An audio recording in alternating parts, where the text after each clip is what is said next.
సంతానం లేకుండా బాధపడుతున్నారు, సంతానం కోసం ప్రయత్నిస్తున్నారు, రాబోయే కృష్ణాష్టమి రోజున ఈ చిన్న పరిహారం చేసుకోండి. కృష్ణాష్టమి రోజున మీరు ఇంట్లోనే కృష్ణుని ఆరాధించండి. కృష్ణుని మండపం ఎలా ఉండాలంటే చిన్ని కృష్ణుడు ఉయ్యాలలో ఊగుతూ ఉన్నట్లు ఉన్న ఒక చిన్న విగ్రహాన్ని మీరు ఇంట్లో పెట్టుకొని యథాశక్తి పూజ చేసుకోండి.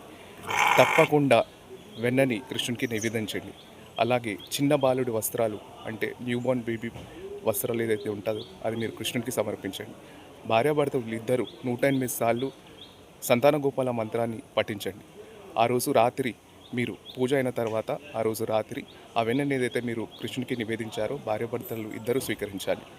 మరుసటి రోజు కృష్ణాష్టమి అయిపోయిన తర్వాత మీ చుట్టుపక్కల ఉన్న హాస్పిటల్లో ఏదైనా చిన్న బాలుడు ఆ టైంలో పుట్టిన అంటే కృష్ణుడి పుట్టిన టైంలో రాత్రి 12 గంటలకు ఏ బాబాయిన పుట్టినట్టు అష్టమి తిథి రోజు పుట్టిన బాలుడికి మీరు ఏదైతే వస్త్రాలు మీరు కృష్ణునికి సమర్పిస్తారో చిన్నపిల్లల వస్త్రాలు, ఆ వస్త్రాలను తీసుకెళ్ళి మీరు ఆ బాలునికి ఇచ్చి యథాశక్తి మీరు దక్షిణతో ఆ బాలునికి సమర్పించండి.